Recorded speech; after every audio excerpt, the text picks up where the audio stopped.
Okay, so in today's video I'm going to be doing something a little bit different. We're going to be having a look at these real top-end vectors. Now what I would suggest is that you obviously look at the previous video, which I'll link in the description, looking at vectors, because this is a real big step up in terms of the vector topic.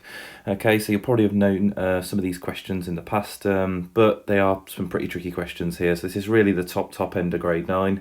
And obviously vectors is a difficult topic anyway, so we're going to have a look at all of these different types of questions. So grab a piece of paper, grab a pen, try and draw these as best as you can and make some notes. What I would suggest is having a go at the question, seeing how far you get, and then watching my little explanations of these. So I'm not particularly going to give you any questions to practice like normal, but what I am going to do is just go over 5 of these questions here that have been quite tricky, and we'll see how we get on with them. So for this question here, it says AOBC is a parallelogram, and it gives us some vectors. O to A is A, which is drawn on the diagram there, and O to C is C, which again is drawn on the diagram. It says X is the midpoint of the line AC. Now straight away we don't have a line AC, so let's draw that in. So A to C is here, and X is the midpoint, so right in the middle there, that's X. Then it says OCD is a straight line, so that O to C, C to D is K to 1. So OCD, now we don't have a D, but it's the continuation of the line OC. So somewhere over here, we don't know how far it is, we've got this point D, now let's just say it's over there. Okay, and it says that's in the ratio K to 1, so O to C is K to 1. Okay, there we go. Then it says, given that X to D is 3C minus a half A, find the value of K. So from X to D, which we can join in, let's do that in a different colour, from X to D, there we go, and in that direction is 3C minus 1/2 A. There we go, and that's the vector, that's all the information in the question that's given to us. So first things first, what we need to do is we need to find this value of K. Now, we need to have a look at this diagram and think about what it is that we're actually going to do here. Now, what we could do is we can try and find our own route from X to D. Obviously we've been given the fact that it's 3C minus a half A, but if we can find our own route, we can see if we can make it match that vector there, 3C minus a half A. So thinking about how we could actually get from X to D in a different way, not just following that green line that I've drawn in, we could move, let's have a think, we could move down C and then across here and try and get that vector there to match, or potentially we could actually go, well, I think I might have just erased something there. Yes, I have. Let's have a look. It was that A. There we go.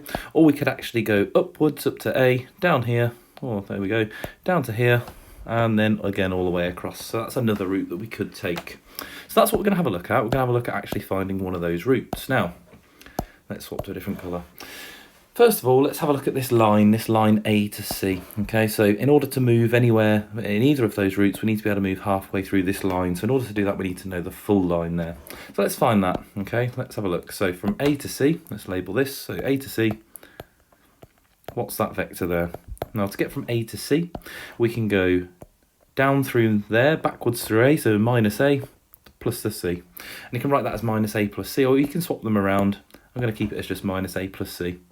So minus A plus C, and obviously you can write that as C minus A if you want. Now let's have a look at moving through half of that, as X is the midpoint, so we can go from A to X rather than from A to C. So A to X, and that's going to be half of that. So if we want to do half of that, we just times it by a half, which I'll put as a half lots of minus A plus C.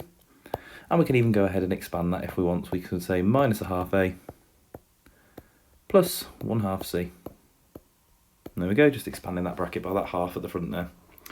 Next step, let's have a look. How could we get from O to X?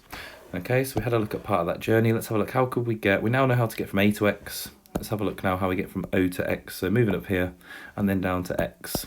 Okay, so O to X, let's write this one in. Okay, so to get from O to X, we'd have to do another A. Okay, so we have to move from O up to A. That's a vector of A.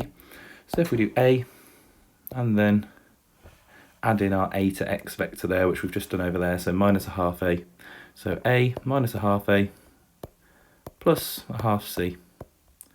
And if we simplify that, we've got 1A, take away a half A, which leaves us with positive a half A. So that's going to be 1/2 A plus 1/2 C. And there we go. And that's our vector O to X. Now let's have a look at how we get from O to D. To get from O to D, we would have to go from O up to A, which we can do, from A down to X, which we've got O to X, and then we could move from X to D down that way, and that would give us our vector from O to D. So let's have a look at what that actually gets us. Let's get rid of that. Now we've already got O to X, so we're just going to add in this extra 3c minus half A here, that additional part of the vector that we're going to move. So let's get rid of all of that. Now from O to X we've got it down here, and this time we're going to go from O to D. So we're going to add in the additional vector there in green, 3c minus half A. So we've got the half A just above here, half A plus half C. And we're going to add into that the 3c minus 1 half A. And we've got to simplify all of this, and let's see what we get. Now we've got a half A at the start there, and we're going to minus half A, so the A's are going to disappear. So that's got rid of the A's. And then we've got a half C here, add a 3c, and if we add those together, that gives us a combined vector there of 3.5 C. Again, which you can leave as top heavy or in decimal form if you want, but we've got 3.5c there as our vector O to D. So to get from O to D, it's 3.5c. So we can I'm just leave it as a fraction. Now, if you have a look at the vector O to D, at the moment, we know to get from O to C is a vector of C, just one C, and then from C to D is another amount of C's as it's going along in that same direction. It's a straight line, as it tells us in the question here. OCD is a straight line. It has to be an amount of C. Now, what we figured out down here is that that full amount is 3.5 C. Now, at the moment, obviously we know that there's one C here. So the C to D vector, so from C to D, has to be another 2.5 C to actually make sure it makes that full 3.5 C that we've just found. So that must be, C to D must be 2.5 C, or 2.5 lots of C. So at the moment we've got that, and if I get rid of this little vector, this little ratio, sorry, down the bottom, at the moment, I think I've just got rid of that, I don't even know what was drawn there, let's have a look, oh, it was a highlighter. Okay, so let's get rid of that. So at the moment what we have is, let's get rid of this, there we go. What we have is 1C here, 2.5 C's here. There we go. And that is our little ratio there, C to 2.5 C. So if we write that as a ratio from O to C, which is what we're looking for, to C to D, there we go. At the moment, it's 1C, which I'll write in the 1C, to 2.5 C. There we go, 1C to 2.5 C. And it says it wants that vector, that ratio, in the ratio K to 1. Okay, so we want to figure out how we're going to make this right-hand side be a 1. So let's think about how we actually go about doing that. Now, in order to get that 1 on the right there to become 1, we have to divide it by 2.5. Okay, so we have to divide 2.5c by 2.5. So let's write here, divide by 2.5, or divide by 2.5. And again, we're going to do that to the other side as well, so divide by 2.5. And that gives us 1 on the right-hand side, like we were looking for. Our number 1 there, and we just have to do 1 divided by 2.5. Now I'm going to do that just down here and think about how we do that if it was non-calculator, which this question is. So let's have a think. We've got 1, and we're going to divide that by 2.5, and we're just going to follow our normal rules of fractions for this one there. So obviously when we're dividing or timesing or adding with fractions, we need that to be top heavy. So actually I'm going to do 1, and I'm going to divide it by, make that top heavy, we've got 5 over 2. So again, following our rules of fractions, we've got 1, and we're going to times it by 2/5. Now 1 times 2/5 is 2/5, there we go. So bringing that back up into our ratio there, 1 divided by 2.5, we've just figured out is 2/5. So our ratio there is 2/5 to 1. That's going to be quite important. So obviously it says it's in the ratio K to 1. That is now in the ratio K to 1. Oh, K is 2/5. So our value of K is 2/5. And we just need to write that somewhere. Let's write it right here in the middle. So K equals 2/5. There we go. And that's the final answer for that question. Again, quite a tricky one. It's about figuring out actually what you're actually trying to do when you're trying to do these questions. But there you go, there's the answer and the idea about how you go about this. Finding that vector from A to D, using some of the vectors that you can find and can use, and obviously the one that was given to you there, and then comparing it to that full line O to D there, obviously in a different way. So we looked at 2 different ways. Let's just get rid of that and bring this back in. So in terms of what we did, if I can just draw this final line back in there. There we go.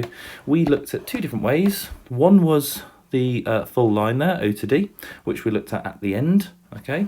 And also we looked at the route O to A to X, and then X down to D, using the vectors that we could actually find there that were given to us. Okay, so there was 2 different routes to get from O to D, and all we've done is compared them, okay, and making sure that they match there using that ratio. Okay, so that's that first question. Let's have a look at our next one. Okay, so this next question is a particularly tricky one. Again, this was a calculator paper, but I'm gonna probably do this sort of in a non-calculator way, not that we really need a calculator as we go through this, hopefully. But let's have a look. It was actually on a calculator paper. But let's have a look. It says here that A to N is 2 lots of O to A in that second line there. So A to N, this one here, is 2 lots of O to A, this one here.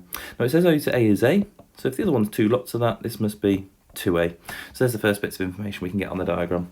Then it says O to B is B, and it gives us that point M there, which it then, does it say anywhere that's the midpoint? Yep, in the third line it says it's the midpoint. So if O to B is B, then each half here is going to be a half B. Obviously remembering there that the full length of the line is just 1B.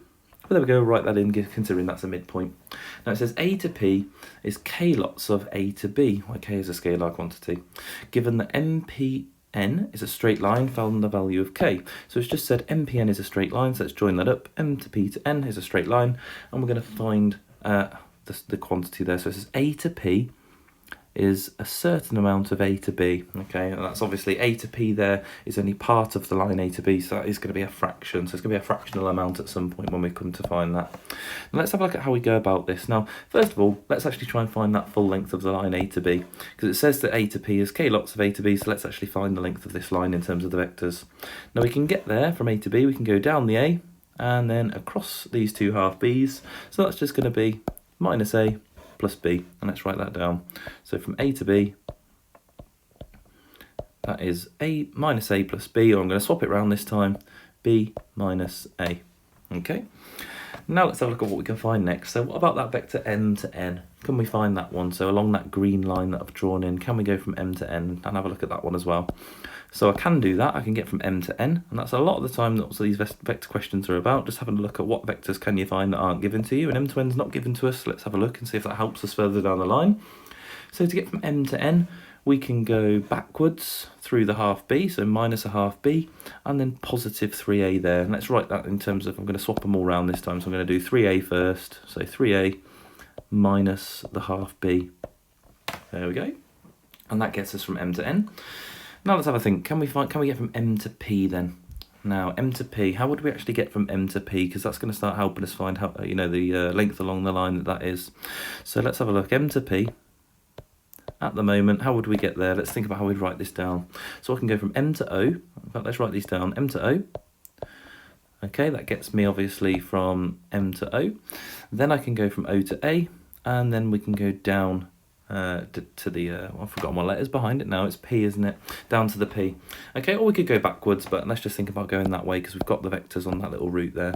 So I'll go from M to O, then I go from O to A, and then I would have to go from A to P, and let's write that in there, A to P. There we go. And bearing in mind, obviously, that A to P is given to us in the question. It says that that is K lots of A to B, and we have A to B, don't we? K lots of A to B. There we go. So we can obviously exchange AP for K lots of A to B. So let's have a look at how we go about doing that then and writing that all in. Now, M to O is minus a half B, so minus 1 half B. And we're going to add to that O to A, which is 1A, so add an A.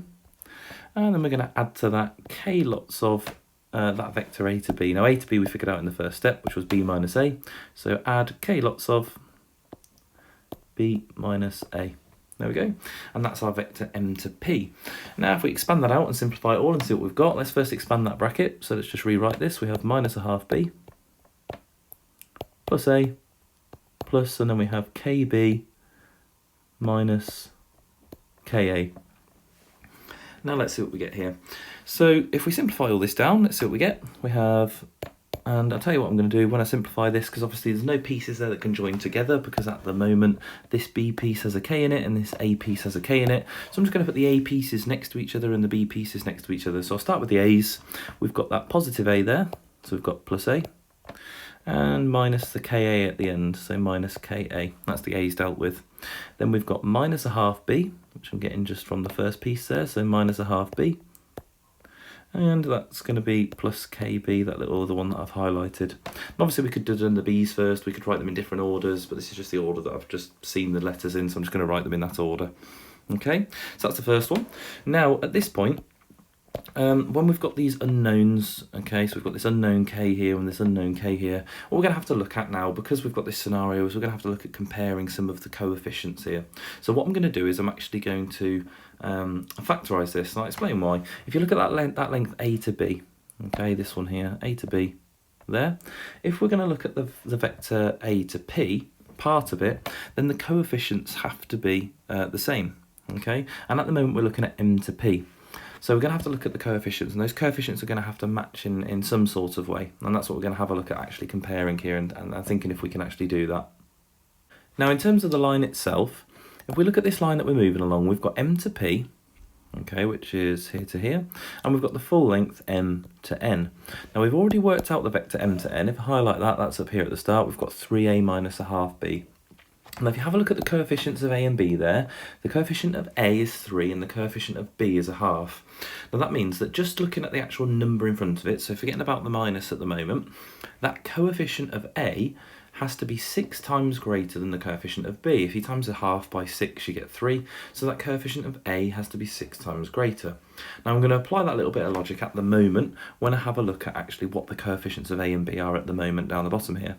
Now if we factorise this, we can actually have a look. So if I factorise this in steps, I'm just going to separate this with a little line. I'm going to factorise the A's and then factorise the B's.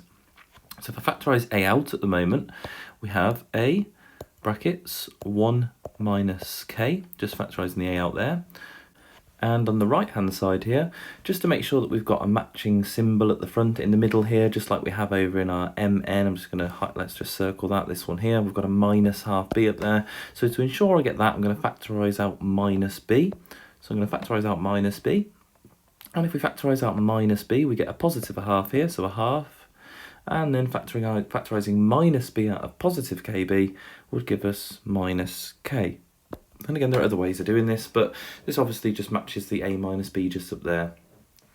So at the moment, our coefficient of A is 1 minus K, and our coefficient of B there is a half minus K.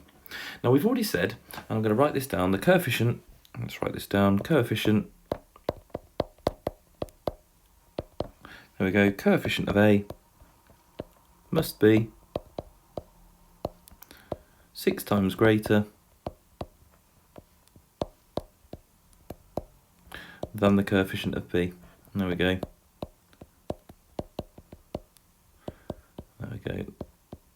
Got that in there. So coefficient of A must be 6 times greater than the coefficient of B.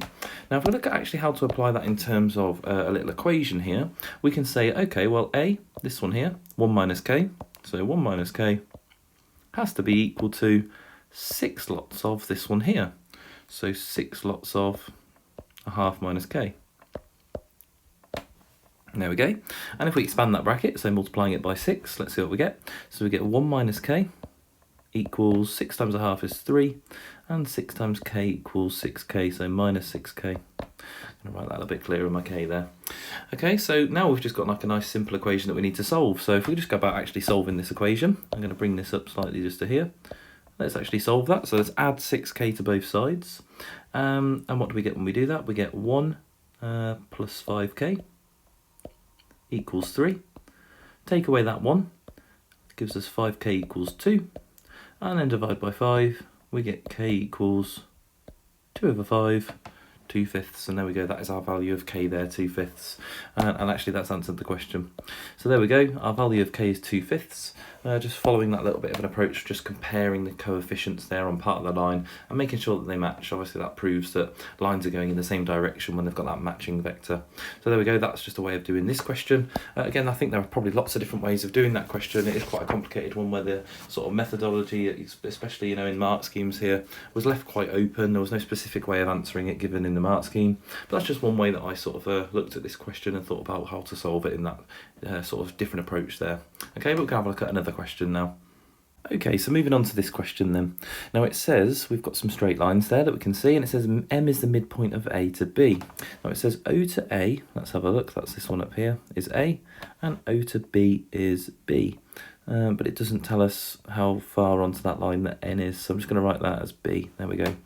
Now it does say m is the midpoint, so just in case you don't want to forget that, just put half and half here just so we can see what's going on.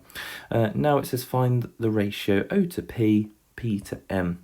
So again, we're going to have a look at some of the lines here and probably having to think about maybe comparing some coefficients again like the last question, but let's have a little look. Now to get from A to B, that line at the moment, because obviously once we can get from A to B, we can get from A to M, and once we can get from A to M, we can get from O to M. So I think that's the little journey I'm going to go on at the moment. I want to have a look, well, how do I get from O to M? And to do that, I go from O to A, and then down from A to M. Okay, so to do that first, I need to find the vector A to B. So A to B is b minus a. Let's have a look, or if you do it in the order, it's minus a plus b. But I'm going to keep a minimum amount of symbols there, so we have b minus a. Now to get from a to n, it's going to be half of that, so a to m. So a to m is half of that. I'm not going to open the bracket, I'm just going to do half b minus half a. Saves opening the bracket and doing a little bit more working out for the moment. And now let's have a look at o to m. So o to m, following that same route, so I'm going to go down from A to M, so I'm going to go from O to A, so I'm going to add in an extra A. So obviously at the moment, let's have a look, we're going up an extra A now, and then down this half of that vector that I've just found. So from O to A is A plus half B minus half A, that vector above there. And let's tidy that up. A minus a half A is a half A, so we have a half A plus a half B. There we go, and that's our vector O to M.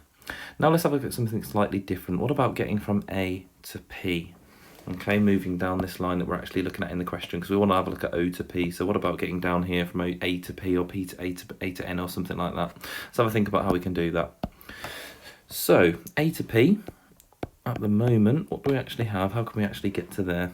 So we can do minus A, we can go down here, and then we can go part of this line O to M. Okay, it says that P is in the O to P, P to M is in the ratio 3 to 2 down here in the information. So let's have a look at putting that information on there. So that's 3 to 2, so that's out of 5. So that's 3/5 of the line there, and 2/5 of the line there. So in order to get from O to P, I would have to do 3/5 of O to M, and we've just found O to M, it's up here, so 3/5 of that. So to get from A to P, we'll first move down minus A, and then 3/5 of O to M. So let's have a look. So from A to O gets us minus A, and then we're going to add to that 3/5 of that vector above there, which is a half B plus a half A, or a half A plus half B, half A plus half B. There we go. And then we just need to expand that bracket out. So what do we get there? We get minus A plus normal fraction rules, times in the top, times in the bottom. So 3/10 A plus 3/10 B. There we go. Right, at this point it kind of looks like, what on earth are we actually going to do here? Now let's just simplify that down. So we've got the A's, so we've got minus 1A plus 3/10 A. So that's minus 10/10 plus 3/10, which can seem a little bit weird to do, but that's going to give us minus 7/10. So that's A to P, when we tidy this up, actually gives us, let's have a think, let's do the B's to start with. So we've got 3/10 B's that aren't going to change, and then we've got minus 7/10 A. Okay, minus 1A plus 3/10. Okay, there we go. Now we can actually factorise that. Obviously a lot of the times you can factorise these. We could take 1/10 out. There we go, we'll see if it helps us. But if we take a 10th out, we get 3B minus 7A. Now that may not help us there, but at least we've got that vector A to P there. Now let's see if we can have a look at comparing these coefficients then with the other one. Now if we have a look at the line A to N, we've just got the line A to P there. Okay, that line A to P is 1/10 3B minus 7A. So if we have a look at the full length of the line, A to N, and see what we actually get for that. So A to N, let's have a think, A to N actually gives us the vector there. Let's have a look. A to N is minus A, moving down from A to O, so minus A. And then we're going to add K lots of B. We don't know how much that is there, so let's just think of this bit here as an unknown. We've been using K in the other question, so let's go for K. So plus K lots of B. Okay, that's not a K. I'm going to have to do my K differently. Here we go. K lots of, I'll just put B in a bracket there. So it's minus A plus K lots of B. Now, let's have a think. So a to n is what we're looking at the moment, and a to n is an amount, or it's a multiple of a to p. Okay, we'd have to times a to p by something to get the full length there. So a to p we've already found, and to get from a to n, it'd be a bigger amount of a to p. So let's just write that in terms of a little vector here. X lots of a to p, or an amount of a to p there, is going to equal the same as a to n. Okay, we're going to figure out how much that actually is and see if we can figure that out. So a to p we've just worked out, is that, let's highlight it, is this vector down here, and we're going to times that by some multiple, which we're going to say is x. We don't actually know what that is, so let's times that by x. Now if we multiply that by x, so 1/10 times x just gives us 1/10 x, or x over 10, so we can say it's x over 10. Lots of 3b minus 7a, and that has to be equal to that little vector above there, minus a plus k lots of b. There we go. Right, so what have we actually got here? We've got some coefficients that we can actually have a look at now. So at this point, this is where the question really starts to step into some quite tricky stuff here. Now if we have a look, if we expand this bracket out, this one here, so timesing this by the x over 10, we get 3x over 10b minus 7x over 10a.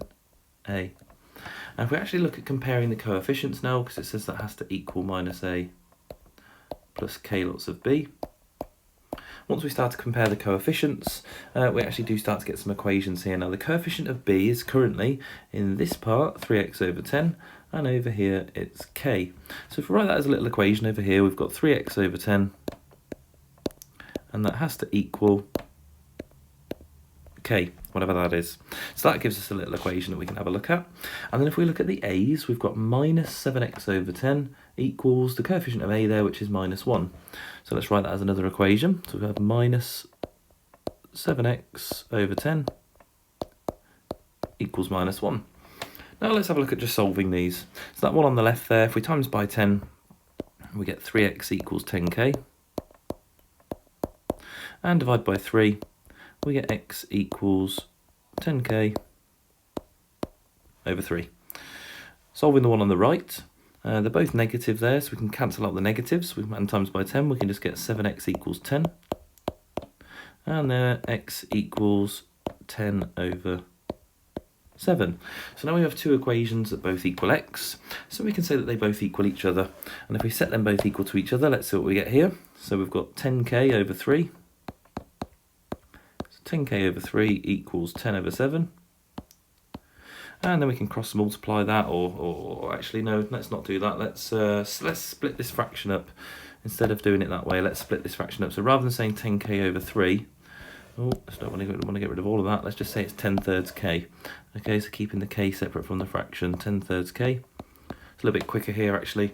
We can just divide both sides by 10/3. And dividing by 10/3, look, is the same as timesing by 3 over 10. So k equals 10 over 7 divided by 10/3, which is the same as timesing by 3 over 10. And that gets us 30 over 70, which is 3 over 7 if you simplify it, or cross simplify there. Let's have a look. So we can cancel off the 10s, look. They become 1. So it's 1 times 3 on the top, which is 3. And 7 times 1 on the bottom, which is 7. So we get the answer 3/7. Now, what does that actually mean in terms of this question? So that all of that was to find, I almost get lost with the working out when you start to do these. That was O to N. So O to N is the K. Obviously, here it is. This is the K that I was talking about. So O to N, let's write that down, was 3/7, that value of K, which means that N to B is got to be 4/7. There we go. And remember, the whole question was asking us to work out the ratio O to N, N to B. So that is the ratio just up there, 3/7 to 4/7. Obviously, times both of those by 7 to get them as whole numbers. And we get the answer 3 to 4. There we go. And that is our actual final answer there, I think. Yeah, that is what it wanted. It wanted O to N, N to B. So there we go. There's our final answer for this question, 3 to 4. Obviously, with a question like this, It's, it's a pretty mad question, but there's a lot of marks to be picked up before all those last steps. So I think as you get to this part here, you've basically got all the marks bar the 1 mark there for all of that working out at the end. Okay, so it's a massive question, but there you go. That's one way of getting the answer to that particular question. Let's have a look at another one. Okay, so this question says we've got 2 steps. So the first step is asking this to do, and let's just get some information on the diagram first. It says C to D equals A. So that's A. It says D to E equals B, and it says M is the midpoint there later on in the question. So let's have a look. Let's just write that in. There we are. So that's going to be half B, and that's going to be half B as well. There we are. And then it says F to C is A minus B. So that's A minus B. There we go. Right, so it says express F to E in terms of A and B. So F to E, we would have to go up to C, across to D, and down to E. So it's basically just adding all those vectors together. And if we add them all together, let's see what we get. We get A minus B, add A, add B. And if we join that all up, look, you've got 2 A's, and the B's cancel each other out, so the answer is just 2A there. So there's our little vector, and that is the vector F to E. Now normally when you're given a part A here, it normally does link into part B, so I'm going to label that and see if we want to use that later. We may not need to though, but we'll have a look. Now it says M is the midpoint, we've already put that on, and then it says X is the point on FM such that F to X, Fx to M is in the ratio n to 1. Okay, so that is that ratio there that we've got for that. So F to M, F to X is n, and X to M is 1. Right, and it wants us to work out the value of n. That my 1 there almost looks like a 2. I'm going to get rid of that and just put a nice easy 1 in. There we go. And it says CXE is a straight line. So let's draw that in a different colour. C to X to E. There we go. Right, so work out the value of n. Now, a couple of different ways that we can approach this, but ultimately we're going to have to work out this line F to M. That's the unknown line in this question, so we want to know what the full length of this line is. Once we know the full length of that line in terms of these vectors, we can sort of go about looking at this question in a slightly different way. So let's have a look. Now to get from F to M, what have we got to do there? So from F to M, we have to go A minus B, moving from F to C, plus the A to get us across to D, and then plus the half B, sorry that should say A not C, so from C to D is plus A, and then plus the half B to get from D down to M. Simplifying that all down, we've got 2 A's, and then minus B plus half B is minus a half B, and that is our vector F to M there. Now let's have another thing. So what about just going part way along that line? Now we don't know what the amount of the line is, but we know it's in the ratio. We know the ratio is n there. So if we have a look at actually working that out, and let's bring it up to the top, to get from F to X, it's going to be n lots of, whatever that ratio is, n lots of the vector we've just worked out. So n lots of 2a minus half b. So n lots of 2a minus half b. There we go, let's write that down. And let's expand that out. So we get 2an minus half bn. There we go, n lots of that full line. Now obviously we don't know what n is, but we can have a look at how we can work this out in a sec, because we can have a look at this other vector c to x and c to e and have a little think about those. So to get from c to x, I would have to do c to f, and then I would have to do f to x, which again we've just written down just there. So let's write that down. From c to x, I would have to do c to f, add f to x. There we go. So writing these down, let's see, c to f is moving backwards through a minus b, so I have to reverse the signs there. So we've got minus a plus b. And then we're going to add to that the little vector that we've just worked out, this one just here. So plus 2an minus half bn.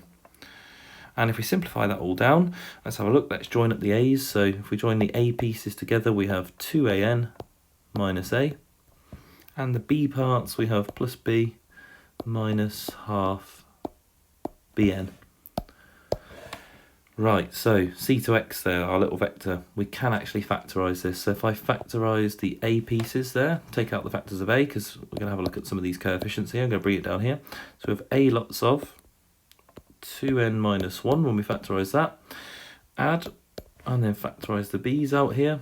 b lots of, 1 minus 1 half n. There we go. So that is our vector c to x.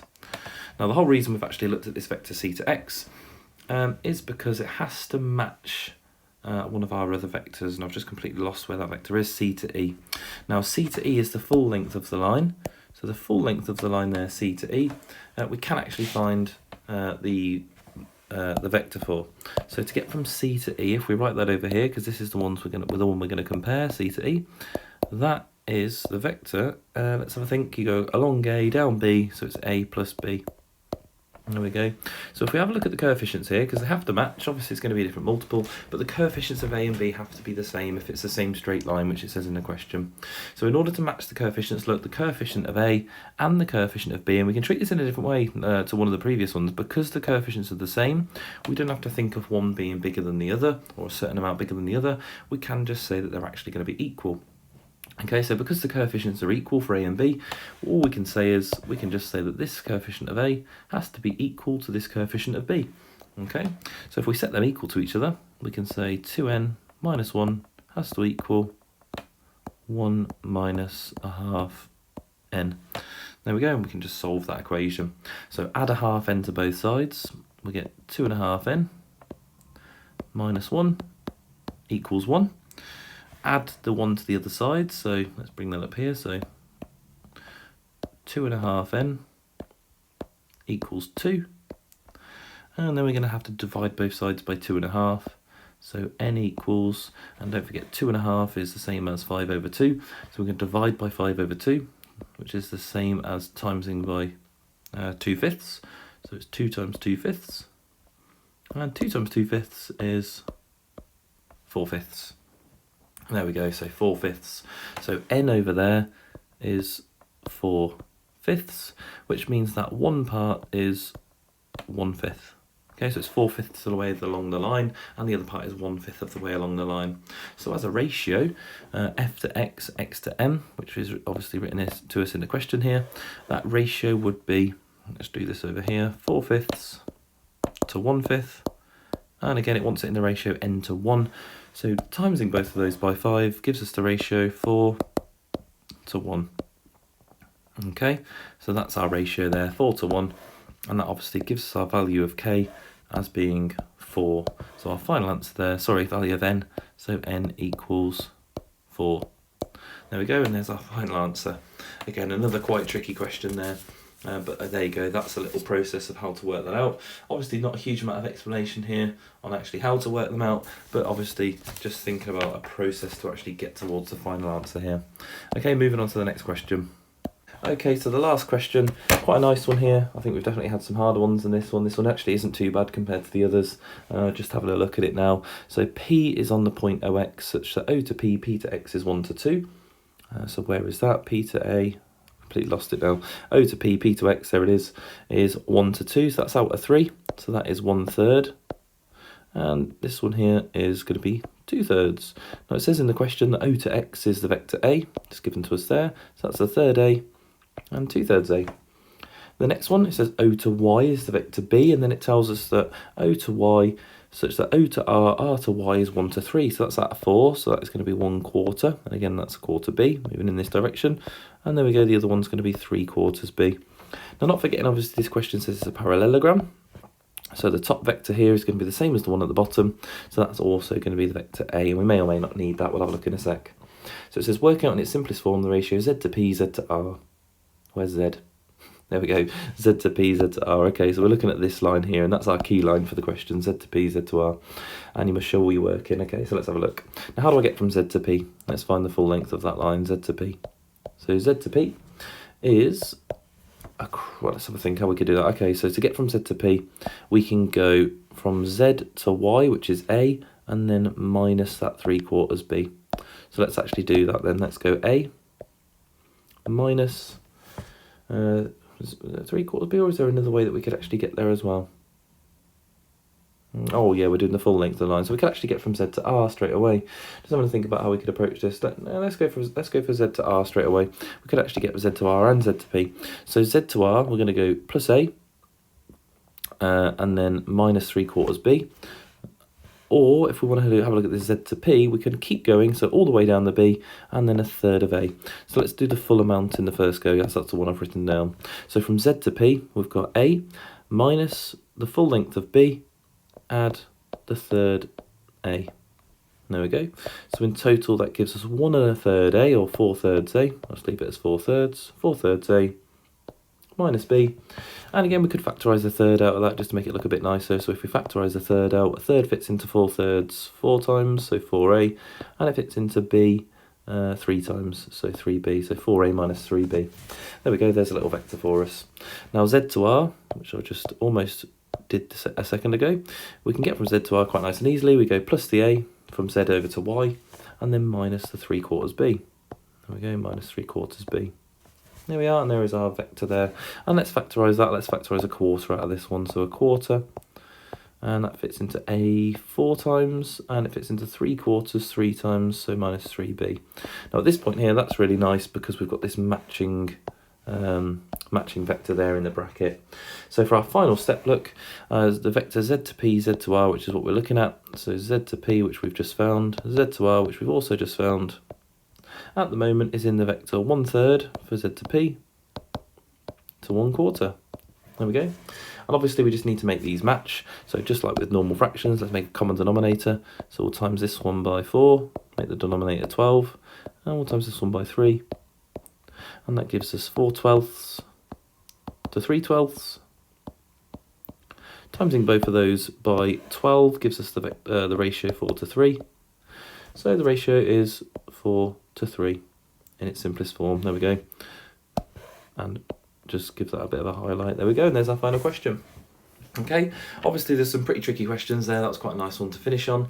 I've not done a huge amount of actually explaining the ins and outs of how and why for these particular questions, but I just wanted to make sure that obviously you had a little sort of way of actually getting a solution for these questions, because a lot of these are quite open and they are quite difficult, but there we go. That is sort of the 5 hardest vector questions that I've seen, and obviously how to solve them. So hopefully that's helpful, hopefully it's useful. If it was, please like, please comment, please subscribe. Don't forget to check out the previous video on vector proofs, but there we go, that's the end of that one. I'll see you for the next one.